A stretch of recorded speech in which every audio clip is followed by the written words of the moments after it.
अऊज़ु बिल्लाहि मिनश्शैतानिर्रजीम बिस्मिल्लाहिर्रहमानिर्रहीम। अगली आयत को देखते हैं। हम लोगों ने 167 तक कंप्लीट कर लिया। 168 पे भी देखिए अभी। या अय्युहन नासु कुलू मिम्मा फिल अर्दि हलालन तय्यिबा। ए लोगो, खाओ इससे जो जमीन में है हलाल और पाकीज़ा। वला तत्तबिउ खुतुवाति शैतान, और ना तुम पैरवी करो शैतान के कदमों की। इन्नहु लकुम अदुव्वुम मुबीन, बेशक वो तुम्हारे लिए खुला दुश्मन है। एक तो तमाम लोगों से बात की गई है यहाँ पर, सिर्फ ये नहीं कहा या अय्युहल्लज़ीना आमनू। दूसरी बात ये है कि अल्लाह ताला ने कहा है कि जमीन में जो कुछ मौजूद है उसमें से हलाल और पाकीज़ा में से खाओ। तीसरी बात की है कि शैतान के कदमों की पैरवी ना करो। इसके कदम क्या है वो अल्लाह ताला ने अगली आयत में बता भी दिए हैं हमें, इस पे भी बात करेंगे। बेशक शैतान तुम्हारा खुला दुश्मन है, यानी उम्मत वसता के लिए ना अहकामात आ रहे हैं अब। ठीक है, तो आखिरत की तस्वीर दिखाई जा रही थी पिछली आयत में। आखिरत की तस्वीर दिखाने के फौरन बाद अल्लाह ताला हमें अब दुनिया में लेकर आए हैं कि अगर तुम चाहते हो कि आखिरत में तुम्हारे अमाल हसरतें ना बने, तो तुम्हें क्या करना है और क्या नहीं करना, यानी अवामिर और नवाही। अवामिर क्या है, करने वाले काम, और नवाही क्या है, रुकने वाले काम। होता क्या है कि फैशन में आकर या मॉडर्न होने की रेस में लगकर हम भूल जाते हैं कि हम क्या क्या करते करते रहते हैं और क्या क्या करने लग पड़े हैं। और वो बिल्कुल जो हम कर रहे होते हैं वो हमारे दीन का तरीका नहीं होता। यहाँ तक कि खाना पीना कैसा है, कमाई का जरिया क्या है, इस बात का भी कोई ख्याल नहीं रहता। तो यहाँ अल्लाह ताला इस आयत में जो बात कर रहे हैं कि वो लोग जिनकी दूसरे लोग पैरवी करते हैं उनके तरीके क्या हैं, तो वो किसको फॉलो कर रहे हैं असल में, क्योंकि उनके तरीके में कुछ कशिश है कि ज्यादा इंसानियत उन्हीं के रास्ते पर चल रही है। तो अल्लाह ताला फरमाते हैं या अय्युहन नास, ए लोगो। आम खिताब है, ठीक है, ईमान वालों से खिताब नहीं है। क्या कहा आम खिताब में, इनकी तमाम इंसानों को अल्लाह ताला क्या फरमा रहे हैं, क्या हुक्म दे रहे हैं? कुलू मिम्मा फिल अर्दी हलालन तय्यिबा। खाओ जमीन में से वो चीजें जो हलाल हैं और जो पाकीज़ा हैं, यानी अच्छी हैं। तो जाहिर है जो हलाल होंगी वो लाजिमन पाकीज़ा भी होंगी। ये नहीं कहा अल्लाह ताला ने कि खाओ मत खाओ, जोगी बन जाओ दुनिया में, दुनिया को छोड़ दो, नहीं। बल्कि अल्लाह ताला कह रहे हैं दुनिया में जो कुछ फायदे तुम्हारे लिए हैं, जो रखे हैं मैंने, उसमें से हलाल और तैयब में से खाओ। अल्लाह ताला चाहते हैं कि तुम इस रूल की पैरवी करो, चाहे तुम्हें लोगों के खिलाफ जाना पड़े।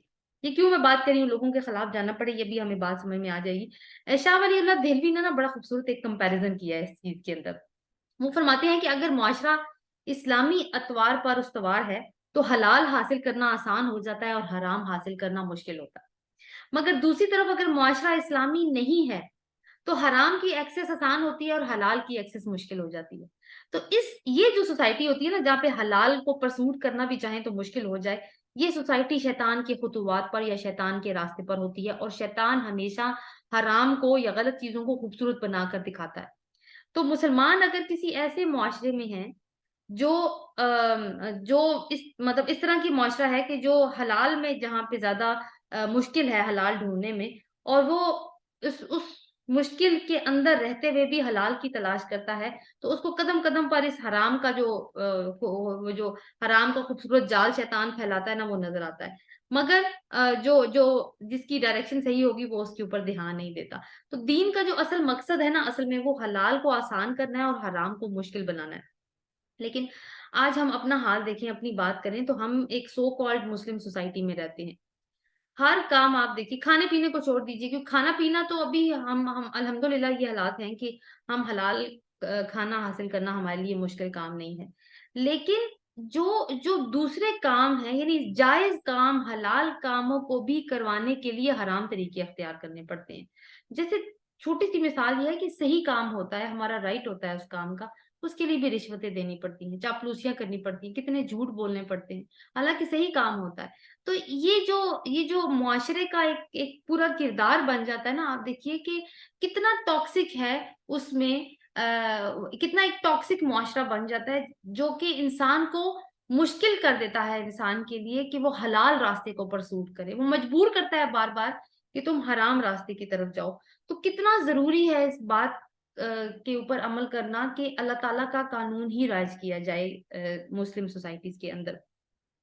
तो शैतान का किरदार हम देखें कि वो क्या है, कि वो हलाल को हराम करता है और हराम को हलाल करवाता है लोगों से। शिर्क करवाता है, गैर अल्लाह के नाम पे जानवर ज़बह करवाना, नजर व न्याज, اور مشرकीन मक्का आपको पता है हलाल जानवरों को बुतों के नाम पे छोड़ देते थे। सूरत नाम में भी इसकी तफसील आएगी।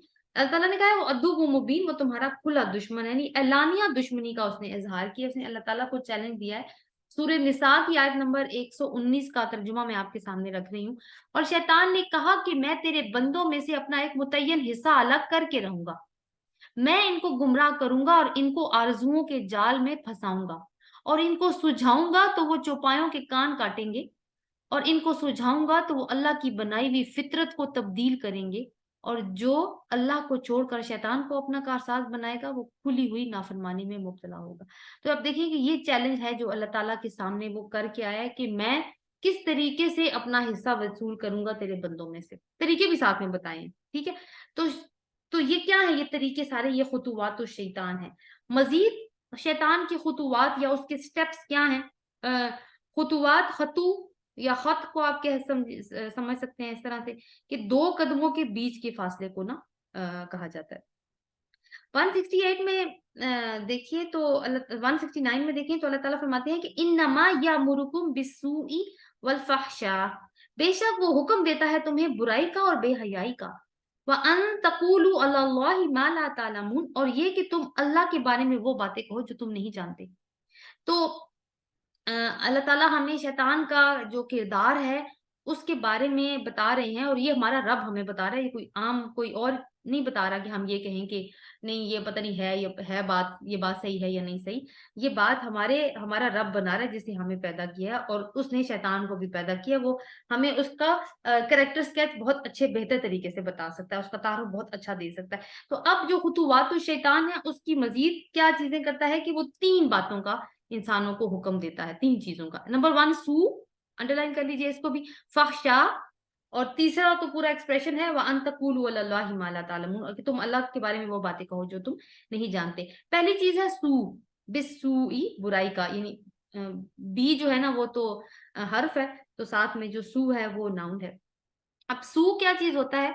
ये लफ्ज ना इसके इसके काफी वसी माना है। एक इसका माना तो यह है कि जिस्मानी और मादी नुकसान, दूसरा माना इसका होता है बीमारी, और तीसरा माना ये बदी और गुनाह के मीनिंग्स में आता है, यानी बदी छोटी हो या बड़ी इसमें शामिल है, ठीक है। ये सू है।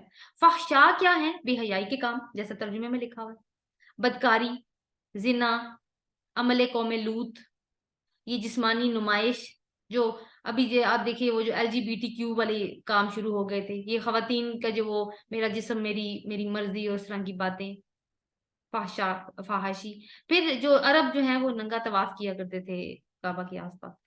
तो सू और फाहशा को अगर जमा करें तो क्या मुराद होगी? यानी हर तरह की छोटी बड़ी बुराई जिससे जिस्मानी, मादी और अकली नुकसान हो, ठीक है। हर तरह की छोटी बड़ी बुराई जिससे जिस्मानी, मादी और अकली नुकसान हो, और फिर इंसान मुसीबत का शिकार हो जाए।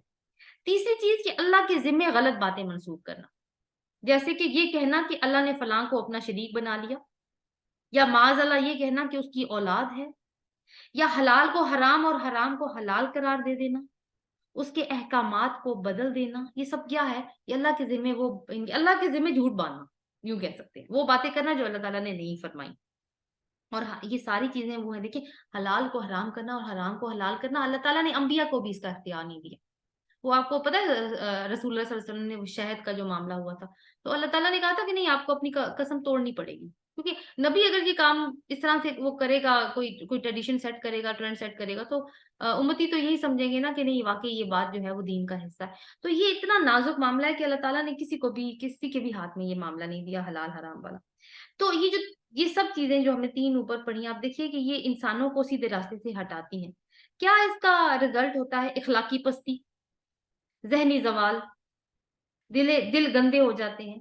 और जब दिल गंदे हो जाएं तो गंदगी में शैतान रहता है ना, फिर शैतान घुस के बैठ जाता है दिलों के अंदर, तो ये शैतान के रास्ते बन जाते हैं।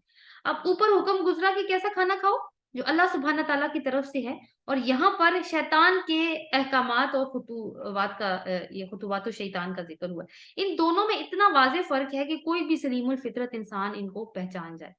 अल्लाह ताला कह रहे हैं कि हलाल और तैयब खाओ, और ये किस चीज की दावत दे रहा है हमें? تو اللہ تعالیٰ کے احکامات اپنے ظاہری اور باطنی دونوں اثرات میں پاکیزگی رکھتے ہیں، خوشگواری رکھتے ہیں، انسان کے اوپر اس کا اچھا اور خوشگوار اثر ہوتا ہے، جبکہ شیطان کے احکامات ظاہری اور باطنی طور پر انسان کو کرپٹ کر دیتے ہیں۔ پھر ظاہر ہے چوائس تو اللہ تعالیٰ نے دی ہے انسان کو کہ وہ کون سا راستہ اختیار کرتا ہے، یہ آزادی انسان کے پاس موجود ہے۔ آگے چلتے ہیں آیت نمبر 170 کے اوپر، وَإِذَا قِيلَ لَهُمُ اتَّبِعُوا مَا أَنزَلَ اللَّهُ، اور جب ان سے کہا جاتا ہے کہ پیروی کرو اس کی جو اللہ نے نازل کیا، قالوا وہ کہتے ہیں بل نتبعوا بلکہ ہم پیروی کریں گے، ما اس کی جو الفینا ہم نے پایا علیہ جس پر آباءنا اپنے آباء و اجداد، یعنی ان سے کہا جاتا ہے کہ جو اللہ نے نازل کیا ہے اس کی پیروی کرو، تو جواب میں کیا کہتے ہیں کہ ہم تو اس کی پیروی کریں گے جو ہمارے آباء و اجداد نے جس پر ہم نے اپنے آباء و اجداد کو پایا ہے۔ اولو کان آباؤہم لا یعقلون شیئا ولا یہتدون، کیا بلا اگرچہ تم ان کے آباء و اجداد کچھ بھی عقل نہ رکھتے ہوں اور نہ ہی وہ ہدایت یافتہ ہوں، یعنی ایک ٹائپ کا ایک کوشچن پوز کیا جا رہا ہے کہ تمہارے ماں باپ اگر غلط راستوں پر تھے اور تمہیں صحیح راستے کا علم ہو گیا تو پھر بھی تم انہی کو فالو کرو گے۔ تو خطوات اب دیکھیں، پہلے ہم اوپر والی آیات میں دیکھیے تو بات آ رہی تھی اس چیز کی نا، وہ کہ وہ جو 166 سے بات شروع ہوئی تھی، بلکہ 164 سے ہی، کہ وہ ٹرینڈ سیٹرز اور ٹرینڈ فالوورز کی جو بات ہو رہی تھی، یہاں پہ بھی وہی مضمون آیا ہے۔ بیچ میں آپ دیکھیے کہ وہ شیطان کی بات آئی ہے، یہ بیچ میں درمیان میں شیطان کی بات کیوں رکھی ہے کہ شیطان تو دیکھیے کوئی میری اور میں ایک اسپیسیفک ٹائم پہ پیدا ہوئی ہوں، ایک خاص وقت میں جو اللہ تعالیٰ نے میرے لیے لکھا ہوگا، میں مر جاؤں گی، یہاں سے دنیا سے چلی جاؤں گی۔ شیطان اس وقت سے موجود ہے جب حضرت آدم علیہ السلام کی تخلیق ہوئی تھی، حضرت آدم علیہ السلام بھی دنیا سے جا چکی ہیں، لیکن وہ نہیں مرا، وہ آج تک زندہ ہے۔ آپ دیکھیے ہر انسان کو اس نے کتنا کلوزلی اسٹڈی کیا ہوا ہے، وہ جانتا ہے کہ کس کو کس طریقے سے میں نے اپنے جال میں پھانسنا ہے، کون کون سے طریقے اختیار کرتا ہے، وہ اللہ تعالیٰ ہمیں اس کی خبر دے رہے ہیں۔ اب یہاں پہ بھی خطوات شیطان کے بعد آپ دیکھیں کہ لوگوں کو بہکانا، اب اگر وہ یہ تینوں کام کریں گے، سو، فحشاء اور اللہ تعالیٰ پہ غلط باتیں کرنا جو اللہ تعالیٰ نے نہیں فرمائی، تو کیا ہوگا کہ ڈائریکشن بدل گئی۔ اب جب ایسے لوگوں کی اولاد ہو رہی ہے تو پھر آگے سے کیا حال ہو رہا ہے، یہ ابھی ہم نے ابھی دیکھنا ہے۔ وَإِذَا اس کو سٹارٹ سے دیکھتے ہیں، وَإِذَا قِيلَ لَهُمْ قِيلَ لَهُمُ اتَّبِعُوا مَا أَنزَلَ اللَّهُ، جب ان سے کہا جاتا ہے کہ پیروی کرو اس کی جو اللہ نے نازل کیا، یعنی یہ کہا جا رہا ہے کہ پیروی کرنے کے لائق بہترین چیز وہی ہے جو اللہ تعالیٰ نے نازل کی ہے، اس سے جڑ جاؤ، وہ تمہارا اصل ہے، وہ تمہارا اوریجن ہے۔ کون سی؟ ملت ابراہیم، حضرت ابراہیم کی ملت سے تم نے جڑ کے رہنا ہے۔ لیکن کیا کہتے ہیں؟ کہتے ہیں قالوا بل نتبع ما الفینا علیہ آباءنا، الفینا کو انڈر لائن کیجیے گا، کہ ہم تو اسی کی پیروی کریں گے جس پر ہم نے اپنے آباء و اجداد کو پایا، جو ہمارے ماں باپ نے کیا۔ یعنی آج کل کے ماحول میں دیکھیں، ہمارا تھوڑا کلچر بدل گیا ہے، وقت بدل گیا ہے، تو اب الفاظ بھی بدل گئے ہیں۔ اب الفاظ کیا، ہم تو جی ٹرینڈز کو فالو کریں گے، ہم تو فیشن کو فالو کریں گے، ہم تو سیلیبریٹیز کو فالو کریں گے۔ یہ لاجک وہی پرانی والی ہے، بٹ الفاظ بدل گئے ہیں، ٹھیک ہے۔ یعنی اصل میں بات یہی ہے کہ میں تو وہی کروں گی جو میرے ماں باپ نے کیا، جو میرے آباء و اجداد کرتے تھے، بات ساری وہی ہے پرانی والی۔ حالانکہ اب کیونکہ تمہارے پاس ہدایت آ گئی ہے، اب تو کیا ہے کرنے کا کام؟ اب تو کرنے کا کام یہی ہے نا کہ تم وہ کرو جو تمہارے والدین نے، جو تمہارے آباء و اجداد نے نہیں کیا۔ الفینا کا مطلب ہے اتفاقاً کسی چیز کا پا لینا بغیر کسی کوشش کے، ٹھیک ہے۔ اب جو والدین کر رہے تھے، اگر اولاد بھی وہی کچھ کرنے شروع کر دیتی ہے، تو اس کا مطلب ہے کوئی کوشش، بغیر کوشش کے انہوں نے اس چیز کو، اس رواج کو لے لیا ہے نا۔ یعنی اصل میں وہ کیا فالو کر رہے ہیں یہ لوگ سارے؟ وہ شیطان کے فٹ پرنٹس کو ہی فالو کر رہے ہیں۔ اولو کان آباؤہم لا یعقلون شیئا ولا یہتدون، یعنی کیا بھلا اگرچہ ان کے ماں باپ کچھ بھی عقل نہ رکھتے ہوں اور وہ بالکل بھی ہدایت یافتہ نہ ہوں، لیکن تمہارے ماں باپ جب غلطی کر رہے تھے تو اس وقت تم موجود نہیں تھے، اللہ تعالیٰ اس وقت کا بھی گواہ ہے، وہ موجود تھا اس وقت۔ تو کیا یہ بات ہے کہ اگر تمہارے آباء و اجداد بے وقوف تھے، انہوں نے عقل سے کچھ بھی کام نہ لیا، تو تم بھی عقل سے کام نہیں لوگے؟ یعنی جھنجھوڑا جا رہا ہے عقل کو، اور عقل کیا ہے؟ جذبات کو الگ کر کے، حالات کو حقائق سامنے رکھ کر، دلائل کو دیکھ کر فیصلہ کرنا۔ کیا ہوتی ہے عقل؟ کہ جذبات کو الگ کر کے، حالات کو حقائق سامنے رکھ کر، دلائل کو دیکھ کر فیصلہ کرنا۔ تو انہوں نے تو عقل استعمال نہیں کی، آباء و اجداد نے، وہ تو اسٹوپڈ بن کے جیتے رہے، نہ ہی انہوں نے ہدایت ڈھونڈنے کی کوشش کی۔ تو یہاں پہ اللہ تعالیٰ ان کے آباء و اجداد کی حقیقت کو کھول رہے ہیں، جو یہ کہتے ہیں کہ ہم تو انہی کو ہی فالو کریں گے۔ اب آباء و اجداد اگر کسی چیز کی پیروی کر رہے ہوں تو اس کا اولاد پہ کیا اثر ہوتا ہے، اس کو ذرا ہم دیکھ لیتے ہیں اس چیز کو، اور ساتھ میں آپ اپنے آپ سے بھی ساتھ میں لنک کرتے چلے جاتے ہیں۔ دیکھیے میں اور آپ عرب نہیں ہیں، ٹھیک ہے، تو آج اگر ہم مسلمان ہیں تو کسی نہ کسی مسلمان کی دعوت کا نتیجہ ہے نا، ورنہ ہمارے آباء و اجداد تو برصغیر میں رہنے والے تو مشرک تھے، ان میں سے ہمارے آباء و اجداد میں سے کسی نے فیصلہ کیا تھا کہ لا الہ الا اللہ کہے گا اور اپنی زندگی اس کے مطابق گزارے گا، اور یقیناً اس وقت اس کو بڑی بھاری پرائس پے کرنی پڑی ہوگی اس چیز کی، لیکن ان کے بچے، ان کے بچوں کے بچے، کتنی نسلیں آج لا الہ الا اللہ کہنے والی ہیں، تو اس کا اثر، اس کا اجر کہاں جائے گا، اس کا ثواب کہاں جائے گا؟ انہی کے پاس جائے گا۔ انہوں نے اصل میں کیا کیا ہے، انہوں نے نسلیں سنوار دی ہیں، اپنے آج اور کل اور ذاتی اولاد کی فکر نہیں کی، دنیا کی یہ جو 60 70 80 90 100 سال کی زندگی ہے نا، اس کے بارے میں نہیں سوچا، بلکہ ان کروڑوں سالوں کی زندگی کے بارے میں انہوں نے سوچا ہے جو کبھی ختم ہونے والی نہیں ہے۔ کیسا سودا کیا ہے انہوں نے، آپ دیکھیے۔ مگر ہماری سوچ کیا ہے؟ کیا ہے ہماری سوچ؟ ہم کیا پکائیں گے آج، ہم کیا کھائیں گے، ہم اپنا ٹائم کدھر اسپینڈ کریں گے، کون سی مووی ہے آج ہم دیکھنے والے ہیں، کون سا ڈرامہ ہے آج، کدھر ہم اپنا ٹائم اسپینڈ کریں، یہ ہماری آج کل ہماری یہ فکریں ہیں۔ تو ایک فیصلہ کہ ہم نے روایات کو نہیں، اللہ کی وحی کی پیروی کرنی ہے، یہ چیز ہمیں بہت سارے فتنوں سے بچا جائے گی۔ یہ سودا اگر ہم کر لیں گے تو ہم فائدے میں رہیں گے۔ دوسری چیز یہ ہے کہ جس طریقے سے ہم دین سے دور ہوتے چلے جا رہے ہیں نا، حلال اور حرام نا مکس ہوتا چلا جا رہا ہے۔ فار ایگزامپل ایز پیرنٹس یا ایز ٹیچرس، اگر ہم حرام کی طرف تھوڑا سا دروازہ سرکاتے ہیں، تھوڑا سا سرکا، اتنا جتنا ہلکی سی روشنی آئے، جس میں کیا شامل ہو سکتا ہے، مثال کے طور پر فار ایگزامپل آپ کوئی انٹرنیٹ پہ کوئی ویب سائٹ سرچ کر رہے ہیں، تو آپ کو کوئی یا مجھے کوئی اس طرح کی چیز نظر آ جاتی ہے جو کہ مجھے نہیں دیکھنی چاہیے، غلط ہے، لیکن میں کیا کہتی ہوں، تھوڑا دیکھ تو لیتی ہوں نا، بس دیکھ لیتی ہوں۔ تو میں نے کیا کیا، میں نے ہلکا سا دروازہ سرکایا ہے، کھولا ہے، تو ہمارے بچے کیا کریں گے آگے؟ وہ پورا دروازہ کھول دیں گے، اور پھر ان کی جو آگے نسل آئے گی ان کے لیے تو دروازہ ہی نہیں، وہ دروازہ کیا، ان کے لیے تو دیوار بھی نہیں ہوگی۔ تو کون اس کی پرائز کو پے کرے گا؟ وہی والی بات، جنہوں نے اپنی نسلیں سنوار دی تھی اس کے کانٹریری رکھی ہے اس مثال کو، وہی نا، وہی پرائز پے کرے گا جس نے تھوڑا سا دروازہ کھول کے دیکھا تھا کہ دیکھ تو لوں کیا ہو رہا ہے۔ اور آپ دیکھیے کہ کب تک ہمارے بینک اکاؤنٹ میں پھر یہ گندگی شامل ہوتی رہے گی، جب تک اگلی سے اگلی نسلیں آتی چلی جائیں گی، اور انلیس کہ کوئی اصلاح کرنے والا نہیں آ جاتا، کوئی اللہ کا بندہ نہیں آ جاتا۔ اور قیامت کے دن آپ دیکھیے لوگ ایک دوسرے کے اوپر، ایک گروہ دوسرے کے اوپر لعنت کر رہا ہوگا، یا اللہ ان کو ڈبل عذاب دینا، انہوں نے ہمیں گمراہ کیا تھا، الزام دے رہے ہوں گے نا۔ کس کو الزام دے رہے ہوں گے اصل میں؟ وہ اپنے آباء و اجداد کو، وہی آباء و اجداد جن کو کہتے ہیں آج تو ہم تو انہی کو فالو کریں گے۔ تو فرق کیا ہے؟ تھوڑے سے وقت کا ہی فرق ہے نا، لیکن ہم سمجھ نہیں رہے۔ وہ کہتے ہیں دنیا کی حیثیت تو مچھر کے پر جتنی بھی نہیں ہے، لیکن ہم کتنی اہمیت دیتے ہیں، مچھر ہمارے سامنے آ جائے تو ہم اس کو تو کوئی اہمیت نہیں دیتے، لیکن دنیا کو بہت اہمیت دیتے ہیں۔ تو کیا ہے کہ ایک تو ہمیں اپنے خطوات کو ٹھیک کرنے کی ضرورت ہے، اور دوسری بات یہ ہے کہ دعا بھی اللہ تعالیٰ سے کرتے چلے جائیں۔ بڑی خوبصورت دعا ہے سورہ فرقان میں، ربنا حب لنا من ازواجنا وذریاتنا قرۃ اعین، اے ہمارے رب ہمیں اپنے اسپاؤسز میں سے اور اپنی اولادوں میں سے آنکھوں کی ٹھنڈک عطا فرما، وجعلنا للمتقین اماما، اور ہمیں متقین کا امام بنا دے، یعنی ہمیں لیڈر بنا دے، تو کیسے لوگوں کا؟ جو متقی ہو۔ انسان سب سے پہلے اپنے گھر میں لیڈر ہوتا ہے نا، اور اپنی اولاد کا لیڈر ہوتا ہے، تو یعنی اس کا مطلب ہے کہ متقیوں کا لیڈر ہونے کے لیے اس کو خود متقی بننا پڑے گا۔ تو یہ بڑی نا ایک وہ چین چلتی ہے پوری، اگر ہم نے کسی چیز کو صحیح کرنا ہے نا تو ہر چیز ایک دوسرے کے ساتھ پھر جڑ کے آتی ہے۔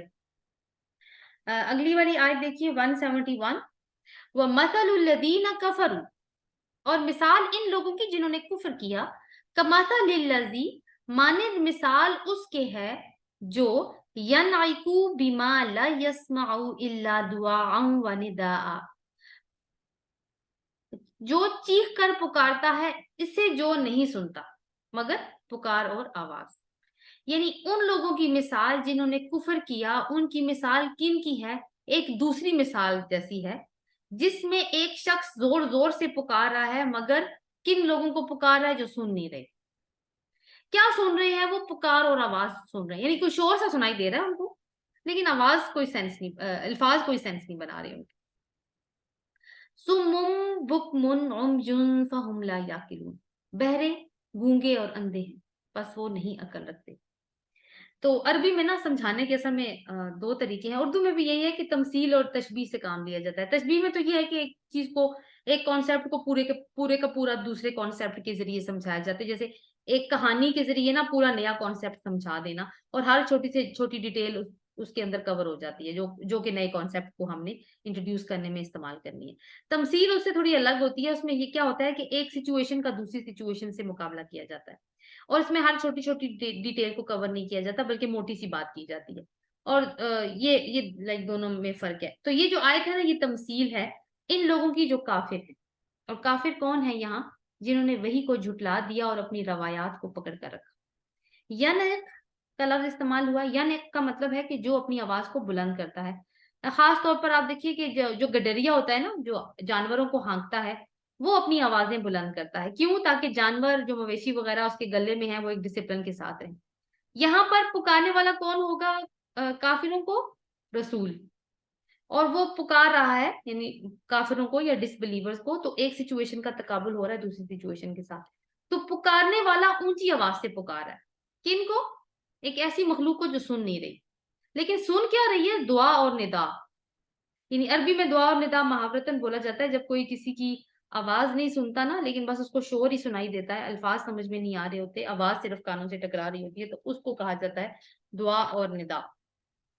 तो काफिर यहाँ ऐसे ही हैं कि वो अल्फाज को प्रोसेस नहीं कर रहे, समझ नहीं रहे, तो उनको लगता है कि जो भी पुकारा जा रहा है बस वो एक आवाज सी है जो उनके कानों से टकरा रही है, कुछ सेंस नहीं बना रही। तो अल्लाह ताला ने कहा है कि यानी ये जो मिसाल अल्लाह ताला ने दी है वो यहाँ पे ये है। लेकिन हम ये देखें दूसरी तरफ के जो कि भेड़े जो हैं वो तो अपने गडरिये की बात मानती हैं। अगर आराम से ना माने तो वो आवाज को फिर बुलंद करता है, तो आराम से वो पुकारता है ना, नहीं मानती तो आवाज को बुलंद करता है, उस वक्त वो उसकी बात फिर मान जाती है। जैसे दुआ और निदा के अल्फाज दोनों आए ना, दुआ का मतलब होता है धीमे अंदाज से बोलना, और निदा का मतलब है जोर से पुकारना। तो जो मिसाल जो है वो अगर हम इस चीज को सामने देखें कि गडरिये की बात तो मानी जा रही है भेड़ों से, तो ये मिसाल तो फिर कंट्रास्ट में चली जाती है, क्योंकि अल्लाह ताला फरमा रहे हैं कि काफिर तो नहीं सुनते, हालांकि मिसाल जानवरों की दी है। तो इसको समझने के लिए ना हमें कुरान के एक और हिस्से को समझना होगा, क्योंकि ये एक असूल है कि कुरान का बाज हिस्सा बाज की तफसीर है। सूरत आराफ है, आयत नंबर 179, अल्लाह ताला फरमाते हैं कि लहुम कुलूबुल ला यफक़हूना बिहा, उनके दिल है वो उनसे समझते नहीं। वलहुम आयुनुल ला युबसिरूना बिहा, उनके लिए आंखें हैं और वो उनसे देखते नहीं। वलहुम आदानुल ला यस्माऊना बिहा, और उनके कान है लेकिन वो इससे सुनते नहीं। उलाइका कल अनआम, ये लोग जानवरों जैसे हैं। बल्कि हुम अदल, बल्कि वो उनसे भी ज्यादा गुमराह है। उलाइका हुमुल गाफिलून, तो ये लोग हैं जो गाफिल हैं। तो वो जानवरों की तरह क्यों हो गए? क्यों उन्होंने वैसी जिंदगी गुजारी जैसे जानवरों की जिंदगी है? क्या खाया पिया, बच्चे पैदा किए, सोते रहे वगैरह। और और ये क्यों कहा कि जानवरों से भी गए गुजरे हैं? तो इसका जवाब आयत के अगले हिस्से में आ रहा है कि सुम्मुम बुकमुन उमयुन फहुम ला याकिलून, कि वो बहरे हैं, गूंगे हैं, अंधे हैं, बस वो अक्ल से काम नहीं लेते। और हमने देखा है ये चीज ना कुरान में, ये मतलब एक कॉमन एक्सप्रेशन है कुरान का। पहले हमने मुनाफिकीन की जब बात हो रही थी तो उसके अंदर भी हमने इस चीज को पढ़ा था कि अगर कोई मखलूक फॉर एग्जाम्पल भेड़ों को ही ले लें, अगर वो बहरी हैं, भेड़ बहरी है, अगर आप जितना मर्जी उसको बुलाएं क्या वो जवाब देगी? नहीं।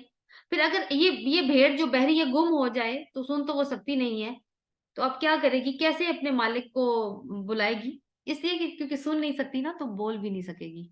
यूजुअली हमें पता है कि जो जो डेफ होते हैं वो डम भी होते हैं, वो बोलते नहीं है, बोल नहीं सकते। तो अब क्या है कि वो बोल भी नहीं सकती, लिहाजा आप मुश्किल में पढ़ने के बावजूद अपनी मदद नहीं कर सकती। तो एक चांस हो सकता है कि वो अपने मालिक को देखकर इसकी तरफ आ जाए, लेकिन अल्लाह ताला ने कहा कि वो तो अंधे भी हैं। ये जो तरतीब आई है ना, सुम मुम पहले आया, इनकी पहले बहरा होने का जिक्र, फिर गूंगे होने का जिक्र, फिर अंधे होने का जिक्र। इसको देख लीजिए, देख लेते हैं कि काफिरों का पहला जुर्म क्या था कि उन्होंने सुनने से इनकार कर दिया था। अब जब सुना नहीं तो समझते क्या? क्योंकि जिन्होंने अल्लाह का पैगाम सुना था उनका पहला रिएक्शन क्या था? समीना व अताना, हमने सुना और हमने अतात कबूल की। काफिर क्या कहते थे? ला तस्माऊ भी हाजिर कुरान, ये कुरान मत सुनो। और सुनने की हिस्स जो है ना वो बोलने की हिस्स से जुड़ी हुई होती है, जैसे हमने पहले डिस्कस किया। ہم جو کچھ سنتے ہیں وہی کچھ ہم سمجھتے ہیں، پھر اسی میں سے ہم کوشچن کرتے ہیں، بالکل ایسے ہی جیسے کلاس میں وہی بچے کو ٹیچر سے سوال کرتے ہیں جو بات کو سمجھ رہے ہوتے ہیں، جو کسی اور دنیا میں غائب ہوتے ہیں، جن کے لیے استاد کی جو آواز ہوتی ہے وہ صرف دعا اور ندا ہو رہی ہوتی ہے، وہ کوئی سوال نہیں کرتے، تو پھر وہ بولتے بھی نہیں ہے۔ بچہ بھی جب اسپیچ بچے کی ڈیولپ ہو رہی ہوتی ہے تو وہ ہیئرنگ کی بیس پہ ہو رہی ہوتی ہے، وہ کوئی پڑھنے یا لکھنے کی وجہ سے نہیں ہو رہی ہوتی۔ لیکن اب یہاں پہ اللہ تعالیٰ نے کہا کہ وہ تو اندھے بھی ہو گئے، تو اندھے کیسے ہوئے؟ اس لیے کہ انہوں نے کائنات کی نشانیوں کو دیکھ کر بھی ان پہ غور نہیں کیا۔ وہی تو چلو انہوں نے نہیں سنی تھی، وہ نہیں سننا چاہتے تھے، ان کے لیے تو وہ بہرے ہو گئے، پھر بولتے کیا کیونکہ سمجھا کچھ نہیں، لہٰذا ان کے پاس دیکھنے کی صلاحیت بھی نہیں ہے کہ اسی سے وہ ہدایت پا لیتے، اسی لیے یہ لوگ جانوروں سے بھی بدتر ہو گئے ہیں۔ اب ہمارے سے اس کا کیا لنک ہے؟ دیکھیے، اگر کوئی شخص اپنے قبیلے سے یا اپنی برادری کے ساتھ بہت زیادہ محبت کرتا ہے نا، تو یہ نیچرل سی بات ہے، لیکن اگر کوئی اس محبت میں تعصب کا شکار ہو جائے، تعصب کیا ہوتا ہے کہ کسی کی محبت میں اتنا گرفتار ہو جانا کہ اس کی غلط باتیں بھی صحیح سمجھنا، اور کسی کی نفرت میں اتنا اندھا ہو جانا کہ اس کی غلط باتوں کو بھی، اس کی صحیح باتوں کو بھی غلط سمجھنا شروع کر دے، یہ تعصب ہوتا ہے۔ تو کیا ہوگا کہ اگر محبت میں تعصب شامل ہو جائے تو پھر نتیجہ یہی ہوتا ہے، یہی والا بہرے گونگے اور اندھے والا، چاہے کوئی کتنا ہی کنونس کرنے کی کوشش کرے، کتنا ہی زور زور سے پکارے کہ بھائی یہ غلط ہے، یہ حرام ہے، یہ کام اللہ کو پسند نہیں ہے، کیا جواب ہوگا؟ بھائی یہ تو ہماری روایات ہیں، یہ تو فیشن ہے آج کل کا، آپ ہمیں مفت مشورے نہ دیں، ہم انٹرسٹڈ نہیں ہیں، چاہے انسان ان کو برے نتائج سے ہی کیوں نہ ڈرا دے، نہیں ڈرتے۔ اور کیوں؟ فہم لا یاقلون، اس لیے کہ وہ عقل سے کام ہی نہیں لیتے۔ عقل کی سورسز کیا ہیں؟ انفارمیشن کلیکٹ کرتا ہے نا عقل، جیسے سینس آرگنز ہیں، یعنی کانوں سے انفارمیشن لیتا ہے، پھر دماغ اس انفارمیشن کو انٹرپریٹ کرتا ہے، کوئی نتیجہ نکالتا ہے، سوچتا ہے، پھر انسان ڈائریکشن لے لیتا ہے، کوئی ہدایت پا لیتا ہے، اور ہر چیز صاف صاف نظر آنے لگ پڑتی ہے۔ لیکن جب عقل سے کام ہی نہیں لیں گے تو کیا حالات ہوں گی؟ سم بکم عمی۔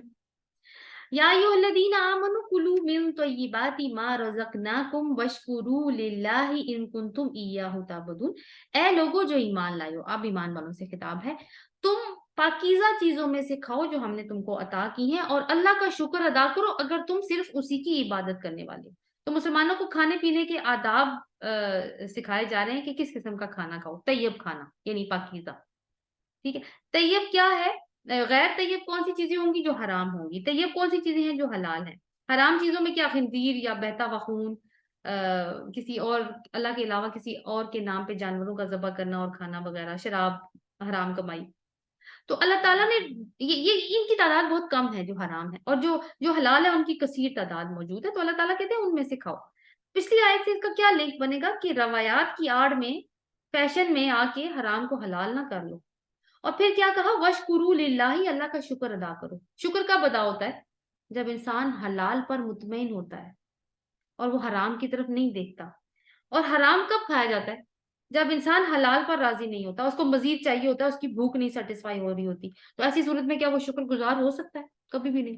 تو انسان وہی شکر گزار ہوتا ہے جو حلال پر مطمئن ہو جاتا ہے۔ اور حلال پر شکر گزار ہونے کی دو وجوہات ہیں۔ نمبر 1 تو یہ ہے کہ حلال میں برکت ہے، زندگی کے اندر پاکیزگی آتی ہے، انسان کے اعمال اچھے ہوتے ہیں۔ اور دوسری چیز یہ ہے کہ اللہ کی طرف سے جزا ہے۔ حالانکہ دیکھیں کھانا پینا تو دنیاوی سا کام ہے نا، دنیاوی عمل ہے، لیکن پھر بھی حلال کھائیں گے تو اللہ تعالیٰ کی طرف سے جزا ہے۔ اور حرام ایک زہر ہے، اگر کمائی حرام کی ہو یا پھر حرام فوڈ کو کنزیوم کرے انسان، تو کیا ہوتا ہے اس میں کہ اس کے اثرات منحوس ہوتے ہیں پھر، اور پھر دلوں کا سکون ختم ہو جاتا ہے۔ اولاد کی تربیت اگر حرام مال سے کریں تو کیسی ہوگی؟ جتنا مرضی پھر اچھی تربیت کر لیں، پھر وہ برے ہی، اس کا نتیجہ برا ہی نکلے گا۔ وہ کہتے ہیں نا رزق حرام جو ہے نا، وہ بانو قدسیہ کا ایک ناول ہے راجہ گدھ، اس میں یہ تھیری پیش کی کہ جو رزق حرام ہے وہ دیوانگی پیدا کرتا ہے، اور اس نے جو آرگیومنٹ پکڑا ہے وہ یہ ہے کہ اس سے جینیٹک میک اپ بدل جاتا ہے، بالکل ایسے ہی جیسے مرغی حلال کر کے کھائیں یا حرام کھائیں تو اس سے کیا ہوگا؟ اس کا جینیٹک میک اپ بدل جاتا ہے۔ واللہ عالم اس میں سائنسی حقیقت کیا ہے وہ تو میں نہیں جانتی، بہرحال قرآن کے الفاظ کیونکہ بالکل اس کے ساتھ جا رہے ہیں، اس لیے میں نے اس کا ریفرنس کوٹ کیا آپ کے سامنے۔ تو اگر اولاد کی تربیت حرام مال سے کریں گے تو بری تربیت ہوگی۔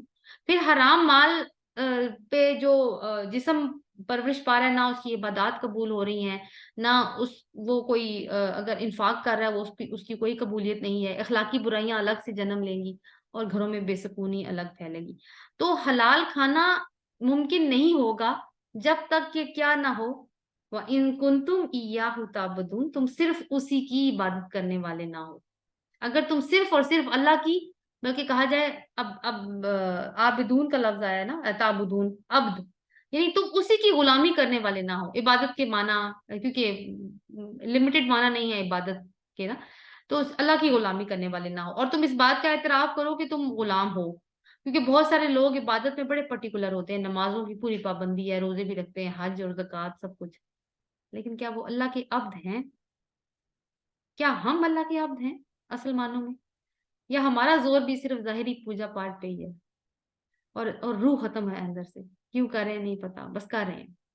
तो अबदियत तो ये है ना कि हर लम्हा अल्लाह की मर्जी के मुताबिक हो। जैसे इब्राहिम अलैहिस्सलाम ने कहा था, इन्नी वजहतु वजहिया लिल्लज़ी फ़तरस समावाति वल अर्द, मैंने तो अपना चेहरा सुपुर्द कर दिया उसके जो जमीन और आसमान का बनाने वाला है। तो यही फर्मा बरदारी है, और यही फिर मुसलमान होना है आखिर में। चले जी, अब थोड़ा सा एक और जारी है, वो उसको इंशाल्लाह अगले सेशन में डिस्कस करेंगे। कुछ हराम चीजों की फहरिस्त है जो अल्लाह ताला ने बताई है, तो उसको आगे करके फिर किताब के ऊपर बात आएगी, तो इसको हम इंशाल्लाह अगले सेशन में कंक्लूड करेंगे, इन आयात को भी, और आगे भी देखते हैं कि मजमून कहाँ तक चलता है। सुब्हानकल्लाह व बिहम्दिका, नशहदु अल्ला इलाहा इल्ला अंता, नस्तगफिरुका व नतूबु इलैक।